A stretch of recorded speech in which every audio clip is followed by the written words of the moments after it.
Miq të dashur, përshëndetje dhe mirë se keni ardhur në Fokus. Do të jemi në një bisedë me një personalitet shumë të njohur të kulturës dhe artit shqiptar, me një karrierë shumë të pasur në muzikë dhe është pikërisht profesori i madh, i shquar, shumë i respektuar Robert Radoja. Mirëmbrëma profesor dhe mirë se ke ardhur. Mirëmbrëma, mirë se e gjeta.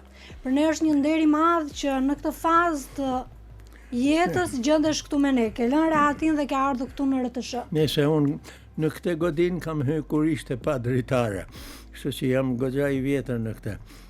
I njoh tana brimat e radios. Të na tregosh pak si ishte fillimi? Fillimi ishte u ba godin, po s'kishte dritare dhe xhama. Edhe orkestra bante prova me letra e me gazeta që i mëllshin mos me hyra. Kështu ka fillu kjo godin. Dhe ka fillu me shumë pasion, me shumë dëshirë. Gjysore transmetonte atëherë televizioni.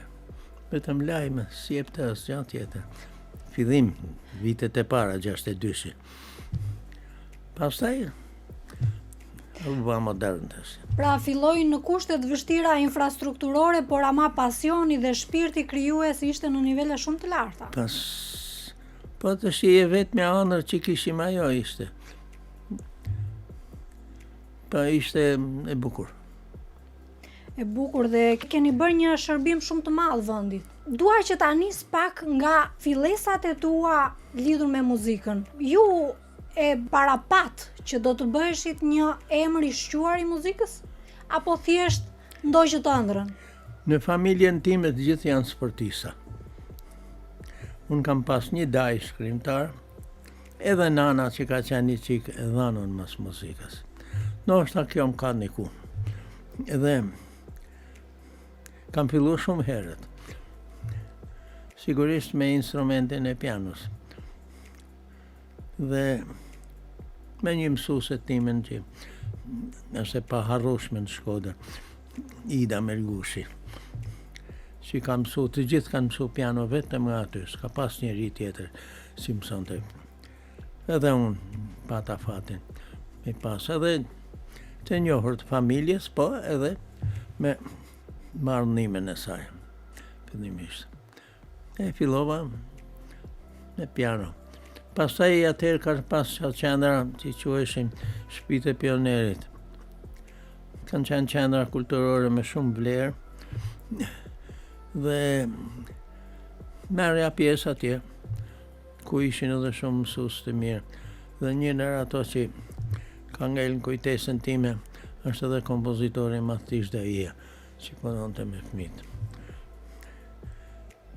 E duke në shembullin e tyre pastaj nga dal, ditë për ditë, hap mas hapi, të suggestiononin e të banin me anëruse. Bëj përpjekje që të bahesh edhe ti si ata. Ka një shprehje shumë të bukur Nietzsche kur thot që jeta pa muzikë do të ishte një gabim i madh. Mendon profesor që edhe jeta juaj mund të ishte një gabim pa muzikën? E këtë nuk mund të tham kështu se ka shumë objekt, ka shumë mendime për këtë gjë, se për shembull edhe natyra vetëm kur shef e një gjën vetëm tinguj e natyrës, prap një lloj muzike është. Por muzika ka lind si një kulturë hap mas hapit, që fliste shpirti i njerëzve, ndjenjat e njerëzve. Dhe janë mësu, janë mundu që t'i shprehen nëpërmjet tingujve. Dhe kjo është gjë e bukur me fol me tinguj. Po, sepse flet me shpirtin, më së shumti. Është direkt me shpirtin. Është me ndjenjen me. Dhe ju e thelluat, po them, këtë bashkëpunim të shpirtit duke u marrë me fëmijët. Është një punë shumë e vështirë, por jashtëzakonisht e bukur, sepse mbollët lule për vazhdimin. Vetëm ka një gjë. Kur marrova shkollën, se e kam thënë edhe herë të tjera, marrova shkollën 66 dhe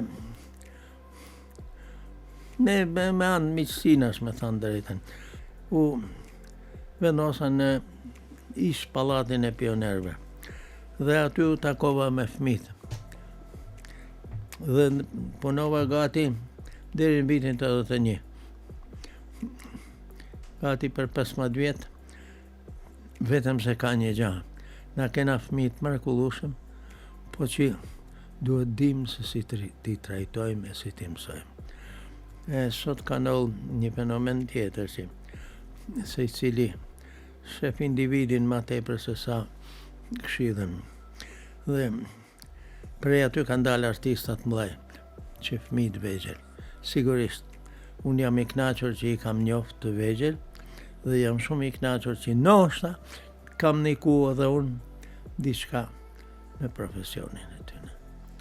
Ndoshta nuk të kujtohen emrat, po një pjesë e madhe e tyre kanë prekur edhe skenat botërore.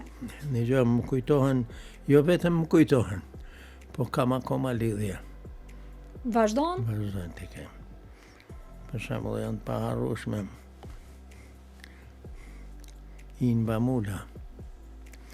Pastaj ka dhe tjerë që nuk e kanë shumë të tjerë. E fundit në këto është një që shetit botën, në gjithë skenat e botës. Bile edhe tek skena mretnore e Anglisë ka ba koncert. Hermanela Jaho. Dorian Nini ka qenë me një mirë, po i shkretim nuk pati mundësin me jetu gjatë. Gëzim me shketa. Janë pa fund emrat. Po, dhe ajo që do doja të ndani me publikun është një gjë që lidhet me vendin. Zakonisht shumë të talentuar nuk e kanë gjetur veten këtu në vendin e tyre dhe janë detyruar të dalin jashtë territorit gjeografik për të gjetur veten. Mendon që ka vendi kapacitet për t'i mbajtur këto talentet e mëdha? Ka një gjë. Unë kam mendimin tim për këtë ngjarje. Ba me ditë se që kanë heqë deri sa janë ba të njohur. Si kanë jetu, e si kanë mujtë me hynë atë rrugën e suksesit. Ne nuk do ta banin për dytën herë. Kanë vujt për bukë. S'ka pas njeri. Shkon një vend pa njohtë, s'njef kërkush, s'din se kush je. E shumë ngjarje tjera. Por ka një gjë. Nuk kena vetëm këngëtarë, kena dhe instrumentista nga shkollat tona, të cilët këtu e kanë bërë shkollën. Atje janë perfekcionu. Është i paharrueshme për shembull. Tedi Papavrami. Është i paharrueshme. Klajdi Sahatqiu. Është e paharrueshme. Alda Dizari. Suela Piciri. Dhe këta janë në vene dhe po në e shumë të tjerë, shumë njerëz të aftë, njerëz që këtu e kanë fillu ëndrrën. Po nuk i kanë mbajtur dot skena jonë shqiptare, apo thjesht kanë kërkuar më shumë dhe më shumë, në kuptimin e famës, e njohjes globale? Sigurisht. Na festonim 10 vjetorin e operës, kurse ato kishin 300 vjet opera. Sigurisht që ka të tradita të i tërheq ato që janë veten të aftme. Pra talenti u azgjat kufit, limitet. Sigurisht, nuk janë të përcaktuar mendoj në një vend ai që ka talent. Inba Mula ka shetit gjithë skenat e botës. Pse duhet ishte vetëm këtu? Po, dua të ndajmë dhe një çështje tjetër, profesor. Nuk e di, mbase edhe ke diskutuar më herët, por ajo që dua ta ndajmë sot është pikërisht koha kur ju keni punuar dhe vepruar. Pra koha para 90-s, që përket dhe me kulmin tuaj profesional. Dhe ajo kohë kishte një mision të dyfisht, sepse kishte edhe propagandën brenda, por kishte edhe përçimin e vlerave kulturore dhe artistike të një niveli të lartë. Dakord. Sigurisht, si mund të kontet e Mozartit, e Beethovenit, s'kishte është muzikë i përkit të gjithë botës. Ne duhet të pranojmë që niveli i arsimit është niveli që ngjall një popull. E krijon një goxha mbështetje, goxha zhvillim, që krijon zhvillim. Dhe shpërndarja e interesave që arsimi ka shku në punë të fundit tash, të vjen keq. Vërtet e them që ka persona që e ndrojnë, po ka persona që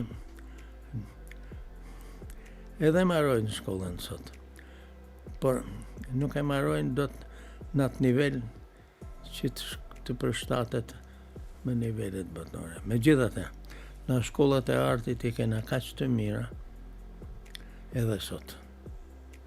Ka instrumentista shumë të mirë të ri, ka këngëtar të ri që do të kenë emër më vonë. Këtë duhet jemi krenar për këtë punë. Po ka të rinj që kanë interes, njësoj si më parë? Ka individ. Individ. Nuk është ma subjekt kolektiv interesi. Është individual tash. Dhe individuali ndryshon nga njëri të tjetri. Po, profesor të tjerë të brezit tuaj që kanë qenë dhe në këtë studio kanë ndarë një shqetësim që sot muzika nuk absorbohet ose nuk pranohet aq mirë në popullat.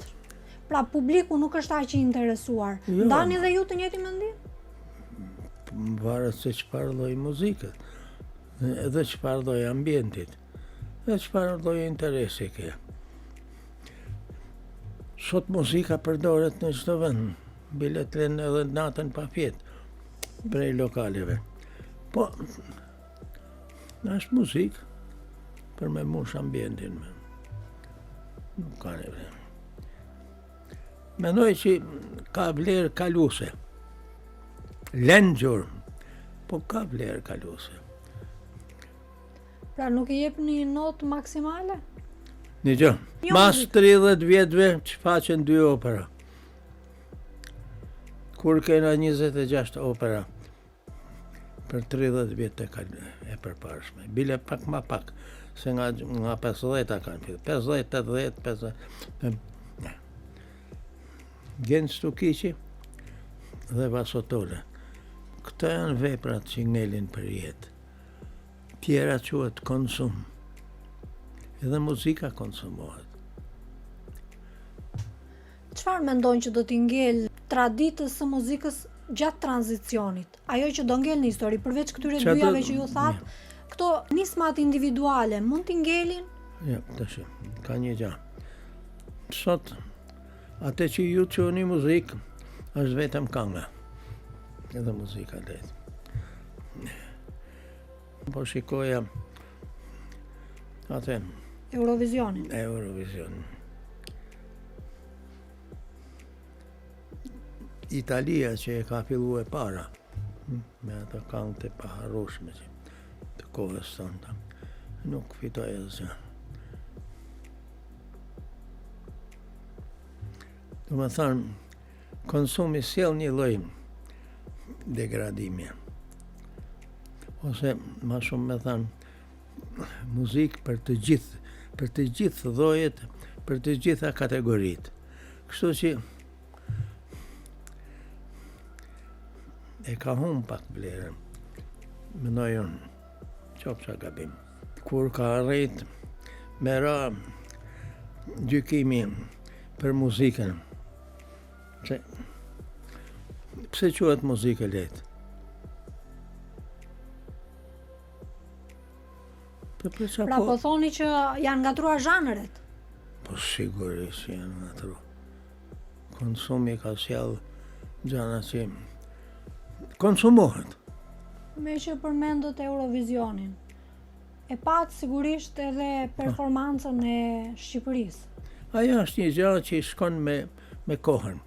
Edhe ka për të pas sukses më janë mend. po ka për të pas sukses me ata. Tash njerëzit kërkojnë diçka tjetër. Do më thoni pak, ju në kohën tuaj kur prodhonit, kompozonit, bënit muzikë të mirë, siç edhe po e thoni, i jepnit prioritet tekstit në fillim në veçanti?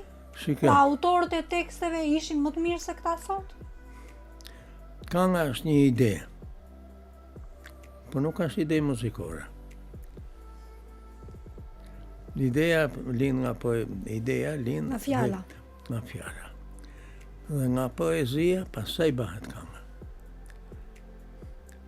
Sot më thuj një poet të këngëve që i knohen çdo ditë. Nuk është nevoja me shkruajt poezi, ma mjafton me thënë ca fjalë. Po mirë, po kuptoj që jeni kritik me muzikën që bëhet sot. Ja, unë jam me shijen e sot me kritik, sepse në qoftë se unë jam i vjetër, edhe më pëlqen diçka tjetër, kjo nuk do të thotë që ky brazi që është sot tim kundra shijes së tyne. Ato pëlqejnë atë.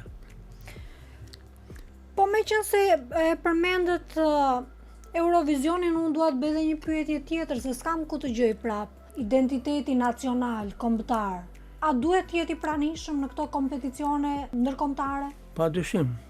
Po vetëm një gjë. Bota sot nuk është ajo që ka qenë dikur. Nacionalitetet kanë humbur vlerën. Pra po thua që jemi bërë kozmopolit, nuk ka më koncepte gjeografike, nacionale, etnike? Ja, nuk ka. Mendoj që do shkohet drejt asaj që të gjithë janë njerëz, të gjithë kanë mendojnë njësoj, flasin njësoj, jetojnë njësoj dhe dëshirat duhet të kenë një lloj. Kur unifikohet muzika apo artet e tjera, nuk mendon që rrezikohet identiteti i vendit? Po megjithatë, prap janë prodhime e individi, çdo art. Sot bëhet muzikë lehtë si dikur? Këtu te ne? Po. Po si? E ndjek? Po edhe ndjek, unë kam punu për muzikën e lehtë, gjithkohën në radio. Po se di se sa... Flasim sot, në momentin që flasim. Këtë 5 vjeçarin e fundit ose 10 vjeçarin e fundit. Incizohet ma muzikë në këtë institucion? Nuk incizohet ma. S'ka dhe redaksi muzike, nuk ka ma radio. Se si ka funksionuar redaksia muzikës? Po ka qenë një, e përqendrume. Ka qenë 2 institucione kanë qenë, Krijimtaria Popullore, si u qonë të atëherë si institucion, dhe radio. Po ka qenë edhe Radio Shkodra, mos harrojmë se. Edhe ato kanë incizu muzikë. Edhe pasaj kur ushtu në radiot, Gjirokastra, Korça. Nuk është nevoja me incizu ma muzikë një institucion qendror kështu. Bëhet në përshpia muzikë. Edhe për shkak të kostove, sepse tani në masë janë shtuar këto studiot private që mbase private prapë në përshpia thashë. Në këtë kuptim. Po. Bëhet, po. Pra po thoni redaksia e regjistrimit të muzikës ka qenë institucion dikur, sot nuk ekziston. Patjetër. Nuk ekziston. Sepse ka sipërmarrje private. Po jo private, po janë të gjitha private. S'ka më shtet. S'ka shteti asja. Duke u kthyer në biznes, muzika dëmtohet? Po nuk mund ta qush biznes. Po çfarë është? Po biznes është edhe jeta. Kështu që këtë fjalën biznes ne e përdorim gjitha ne. Po nuk besoj që me logjik këtu ka për të kriju muzikë, e ka për të pas këngëtar gjithmonë. Krijohet për arktu të tjerët, krijohet për... Por do ketë edhe kompozitor që do bajnë edhe gjana serioze. Me që jemi te kompozitorët, mua më duket që vijon të mbahet ai stofi i rënd i kompozitorëve që kishin një personalitet në fushën e kompozimeve. Vazhdojnë të jenë dhe sot. Po pas 20 vjetësh, 30 vjetësh, mendon që do kemi kompozitor? Patjetër. Shikjo, na kalum nga vitet 50 deri në 80, kalum atë që Italia kishte kalum nga vitet 600 deri 700. Shumë vonë. Po jena zhvilluar vonë. Jo mirë, dakord, kjo ka të bëjë me traditën. Tradita jonë fillon nga vitet vepra e para është 1886. Jo, i kam dhe kanë qenë njerëz që kanë studiu jashtë ose mendimin kanë studiu profesionista. Do ma tregosh pak, profesor, marrëdhënien që ke pasur me Avni Mulën? Avni Mula ka qenë mësues kur me shkollë të mesme. Kur ishte emëru mësues Katuni në Bushat. Ashtë në rrethinat e Shkodrës. Unë jam rrit në fshat apo Shkodrës. Por shkoja në shkollë, në Shkodrë. Se kështu organizu shkollat. Në klasë 4 kam pas mësues Avni Mulën. Aty jam njoftë. Dhe na bante orën e këngës, nuk u qunte muzikë në fillore, u qunte ora e këngës. Dhe suggestiononte se kënonte shumë bukur. Që atëherë ngele miqë deri në fundin e jetës të tij, të parakohshme. E ka ndikuar formimin tënd? Pa dyshim, ka qenë i vetmi. Dhe pastaj juve pasuat procesin zinxhir tek e bija. Avniu na kena bat parën protestë si klasë pse na hoqet mësuesin. Të seksioni arsimit. Dhe ai shepi arsimit që ishte atëherë shkone marrë ai ka ardhur koha me shku ushtar se ishte 18 vjeç. Dhe kishin marrë ushtarë. Dhe shkojnë në ansambël të ushtrisë. Ansambël i ushtrisë me bursat ushtarak që kishin, shkojnë me studiu në Moskë. Po nuk kanë shkuaj. Gjoni Athanas, Ibrahim Tokiqi, Mentor Gjemali, Dora Leka, Avni Mula. E shumë të tjerë, të cilët pastaj ndikuan në formimin e operës. Po, sepse sollën një herë të re që nga jashtë. Absolutisht shkollën që shikjo. Ne mund të themi çfarë të domi për atë Rusinë njëra tjetër, por shkollat ruse kanë qenë shkollat më të mira të botës. Dhe u ban për një 50 vjeçar, po edhe në kohë të carit ka pas shkollat. Është një histori në vete kjo, puna e shkollave. Po na atë model kishim. Dhe për vendin tonë të vogël ishte një fat i madh që dolën shumë nga universitetet ruse. Patjetër. Po nuk kanë dalë vetëm muzikante. Po, në të gjitha fushat e arteve. Dhe jo vetëm. Dhe diçka ta kujtojmë pak Tonin Arapin? Tonin Arapi është një njohje familjare jona. Dhe Tonin Arapi ka qenë një në ato të cilët ka qenë më i dashuri im dhe më i afërti. Dhe ka qenë mik, shok, prind edhe drejtues. Unë kam mësu shumë nga Tonin Arapi. Kishim njohje familjare. Ai ka qenë muzikant. Sigurisht pati fatin edhe të shkollës. Ai ka shkruajt një opera që as shpaqa jam. Një opera që nuk as shpaqa akoma, që quhet Mira prej mujsi. Një opera shumë e bukur, po një subjekt pak legjendar, si për kohën u çute pak e vjetër. Kështu që ngeli akoma është në bibliotekën e operës dhe është e pa. Nuk është shfaqur asnjëherë? Asnjëherë. Janë 5 opera të pa shfaqura. Janë të arkivuar në operë. Janë 2 të Nikola Zoracit, një Evangelovës, një tjetër Tonin Arapit. Këto janë, akoma ja kam thënë, unë i përmend këto se i kam, se atëherë ishte një gjë, përpara një komisioni do të ekspozohesh një vepër. Dhe unë kam pas fatin që ti losën piano këta, kështu që i njoh mirë. I maj mend, se nuk mund të them se i njoh mirë, se kanë kalu 50 vjetë. Po. Dhe diçka, profesor, Fanoli kur shkoi 82 vjeç e vazhdoi sfidën me punën e vet, duke kërkuar të mësoj edhe hebraishten që të fliste. Do të kemi ndonjë surprizë nga profesor Roberto Radoja në këtë fazë të jetës? Nuk mendon ta sfidosh veten? Jo. Pse? S'kam pse, por vetëm unë kam një gjë. Që mund ta them edhe zyrtarisht.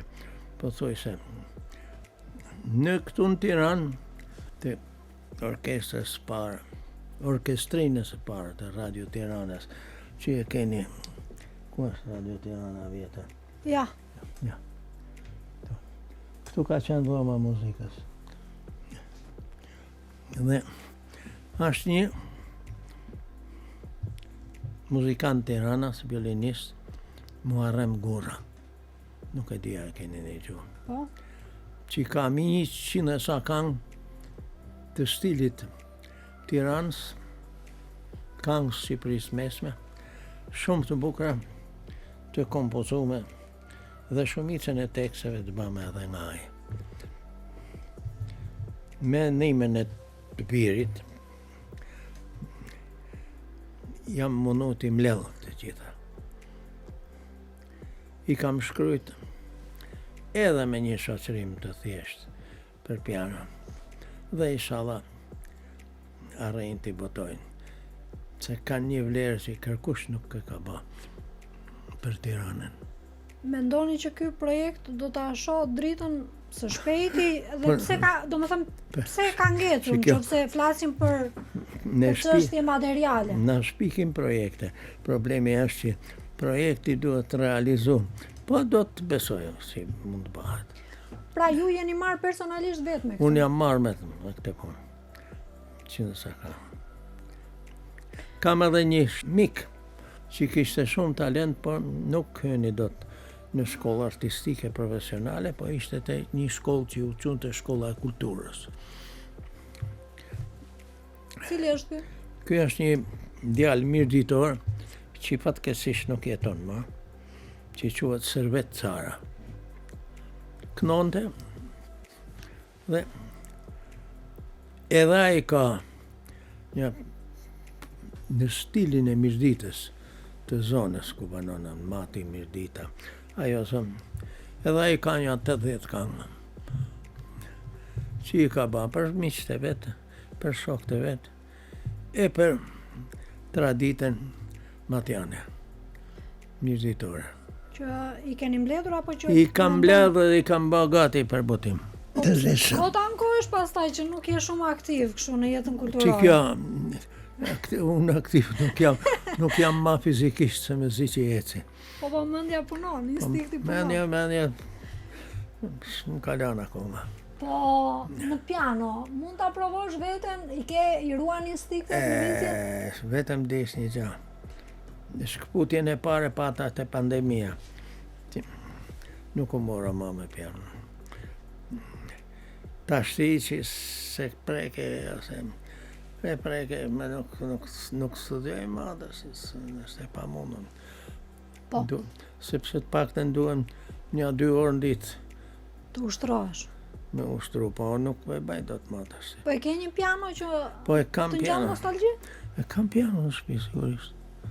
Në ka dhënë shteti piano. Unë s'kam ble piano. Shteti u a bëri dhurat? Si, ka qenë... Shteti ka qenë gjitha. E rregulluar me ligj kjo? E rregulluar me ligj. Çdo antar i lidhjes kishte drejt për piano. Çdo shkrimtar kishte drejt për makinë shkrimit. Po pianoja kushton më shumë se sa makina e shkrimit. Atë e si dinte. vlerë monetare. Atë e dinte shteti. Po kjo që nga një gjë shumë e mirë. Jo. Që ja Unë se kam ditur, po besoj shumë si unë se kam ditur. Ma ne u privatizon këta. Mrap, mas 90-s. U falen se me tharë. Po. Se ishin shtetit. Po, dhe diçka, duke qenë se jeni marrë me të rinj gjithë kohën, dua të bëj një pyetje profesor, pedagogjia dhe muzikologjia e ndihmojnë njëra tjetrën apo e pengojnë njëra tjetrën? Shikja, janë plotësuese. Muzikologjia është studim. Kurse pedagogjia është studim për mësues, për me transmetu. Kështu që me muzikologjin është një pa tjetër është e pashmangshme të mos studiosh. Po. Dua të ndajmë dhe një problematik mbase ta quajmë kështu, kritika arti sot. Ka? Për çfarë do jenë kritik? Për çfarë? Objekti. Po sepse zakonisht kritika në të gjitha fushat e artit dhe të letërsisë është rregullues, balancon dhe orienton. Tani sot, në momentet që flasim, në një tranzit të gjatë, ku sektorët më të prekur sigurisht janë edhe sektorët e kulturës, ndoshta... Më përmende zonjën e Iliriana, po? që është njëri shumë i mirë dhe shumë e zonja, po që s'ka lidhje me kritikën që mund të bëhet sot. Sot, niveli më i madh është kënga. Kjo është konsumi më i madh. Quhet konsum. Një gjë që konsumohet, nëse ti je mësuar me hangër gjithmonë të njëjtën gjë, do ta ndrosh një ditë, do ndrosh. Si kjo është një temë pak edhe hallakatun kjo, në kuptimin jo të keq të fjalës, por në kuptimin që çdo njeri ka mendim ndryshe për këtë. Unë kam mendimin tim. Po. Edhe këngën e bajnë njerëzit me shije, e me aftësi, edhe kënga nuk është e vështirë se. Edhe kënga është sinteze një mendimi. E thanë në bukur. Me qënë se jemi tek problematikat, propozon diçka profesori, një mekanizëm që mund ta rregulloj, jo për ta fetishizuar atë që quhet art, por për të sjellë një gjë të re. Të re në sjell koha, e sjell edhe kërkesa e kohës. Institucione nuk mund të ketë. Ka shoqata të cilat udhëhiqen nga njerëz që janë edhe të aftë, edhe janë të aftë me lanë gjurmë, me vlerat e tyre. Na kena nevojë për një gjatë tillë. Por ka një gjatë që këtë punë e banë shtypje. Duhet të jetë e shkruar. Nuk interesohet ma kërkush me këtë.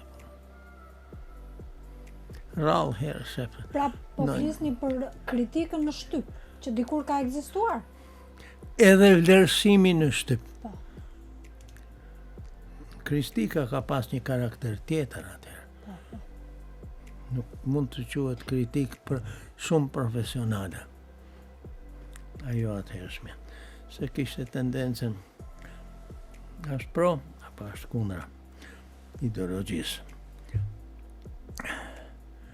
Kurse sot në rallë herë lexon në artikull me thanë diçka po se lexon kërkush. Nuk di, ky është mendimi im. E di ku e kam, jo, është mendimi yt dhe ashtu rezonon i njëjti mendim, pothuajse tek të gjithë. Mund të jetë që janë dakord me mua, është normale. Po mirë, si ka mundësi që kemi mbritur në këtë drejtë nëse do ta quaja kështu, profesor? I kujt është faji? Dgjoni. Në tanë botën çdo njeri ka drejtat e veta. Edhe unë mund të shkruaj poezi. Mund të asim poet. Edhe një tjetër bën një këngë, po nuk është kompozitor. Do më thënë, mënyra e shprehjes ka shumë mënyrë përveç të folurit, e të sjelljes. Ka edhe këtë pasuri që është produkt shpirtëror dhe që është gjithmonë i bukur. Nuk bën kërkush një këngë të keqe, s'ka këngë të keqe. Nuk ekziston. Është e bukur, ma e bukur as që mund të bëj unë. Po, maksimumi im. E bukur ishte kjo, është edhe një mesazh shumë therrës. Jo, Pra e bukura e secilit mund të shkojë deri këtu. Por në fakt, dyshim që po. në fakt ajo që më shqetëson mua dhe besoj dhe juve është e ardhmja e muzikës. Unë kam parë disa të rinj të talentuar në fakt që shquhen për zë, por nuk kanë një orientim, nuk kanë një udhëheqës. S'kan një kompozitor siç i merrte dikur Robert Radoja. Nuk kanë një shembull. Ose ngurtësimi i individit e sjell këtë gjë. Unë do shoh veten time. Nuk më intereson se ç'a bëhet për rreth meje. Po, është zbehur bashkëpunimi ose ndjenja kolektive. Po pse po bëhen njerëzit kaq individualist? Mos i ka bërë koha? Një ju përmenda kohën e Vivaldit, 1600. Dhe po përmenda dhe kohën kur kanë filluar. Ju përmendet Fanolin. 100 vjet. Janë 500 vjet diferencë. Muzika nuk është vetëm, është zhvilluar dhe kultura, është zhvilluar dhe të gjitha nevojat që ka pas njerëzimi. Po kanë 500 vjet që janë zhvilluar. Na pavarësisht nga sforcimet e kena filluar vonë. Po, e kemi filluar vonë për shkak edhe të kronologjisë historike në të cilën kemi kaluar. E dini se janë hap shkollat në 45-ën? Ka pas shkollë për mosha të caktuar, të detyruar. Dhe ka pas edhe disa kurse kundër analfabetizmi. Që ishin për moshat e mëdha, të cilët nuk dishin as me shkruajt. Kështu kena. Po, u fillua nga hiçi. Po nga hiçi. Po beja, pra u fillua nga hiçi dhe u arritën kulme. Po arrit, po shikjo. Edhe na jena vende si gjitha vendet e tjera. Edhe njerëz si gjithë të tjerët. Vetëm se ëndrat dhe dëshirat tona, nëse diku janë zbe, të ne janë akoma jetojnë. Edhe ta dish që këna për pas një të ardhme shumë të bukur. Kjo ma ngro zemrën, kjo që thoni. Unë kështu mendoj.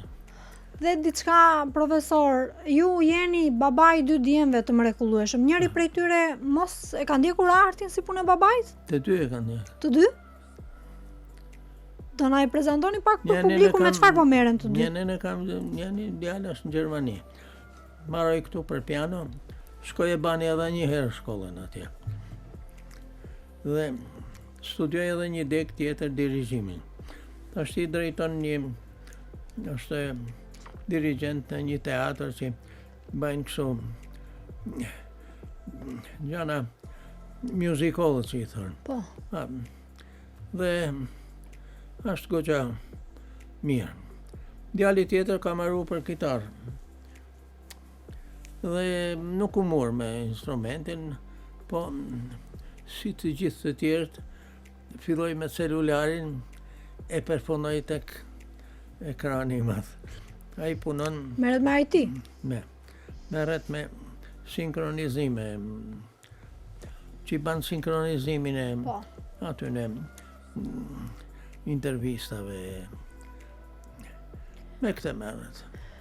Mirë është i kënaqur. I ban. Vetëm se ka një gjë. Sot është përmend një inteligjenca artificiale. Ai mbir për 30 sekonda të bën një këngë në celular. Si ta dushti. Pra kjo po e dëmton krijimin intelektual. Këtë s'di që më tha. Apo po e ndihmon? Këtë nuk e di. Nuk di si do jetë e ardhmja. S'kam se si ta as para gjykoj, as gjykoj. Po, në fakt drejta asaj po shkon gjithë bota. Dhe se dim se çfarë na pret nesër. Po, normal. Dhe një gjë, profesor, se e di që të lodha shumë sonte, por e dua ta ndajmë dhe një diskutim me publikun. Jeta me profesor Robert Radojën nuk u tregua edhe aq bujare, për shkak se bashkëshortja juaj ju la në mes të rrugës. Pra kishit një bekim profesional, pa të dy djemë shumë të mirë, të mrekullueshëm, por u udhëtuat i vetëm. Ajo ishte fatkeqësia. Ishte nga një zonë që quhet zonja e Fierit, ku atje ka qenë një zonë që se dhe vllai i saj ka vdekë. Janë vendi muskonjave, pellgu i muskonjave. Vendi malarjes. Vendi malarjes. E nosa për asaj ishte u bashkak si leuqemia. Po, në fakt, ato zona janë të tëra zonë rreziku. Sa di bashkë, ky ka qenë fati i saj. Ishte aja, kishte një zaje, edhe aja ka qenë e vogël, ka filluar është marrë me muzikën, kishte një zanë shumë të bukur. Ka kënu bile edhe në festivale të radios. Nuk, jo si soliste, po në grup, nga ata që quheshin komplekse që shoqëruse. Dhe, që t'i bëjmë, kështu ishte fati saj edhe i joni. Edhe i fëmijëve të mi ma shumë, se sa mu. Po, ashtu është, ashtu shkon, domethënë, kur ndodh një gjë i prek të tërë. Kur i mungon nana fëmijëve, është një gjë shumë më e madhe, se sa ti mungoj babaja. Po. Por ju e bët nënën dhe baban dhe unë përpoqa, po se sa kam arrit, duhet ta thonë ata, ja ta thamë. Po ja, ka treguar koha që keni bërë dy djemë të mrekullueshëm, vërtet.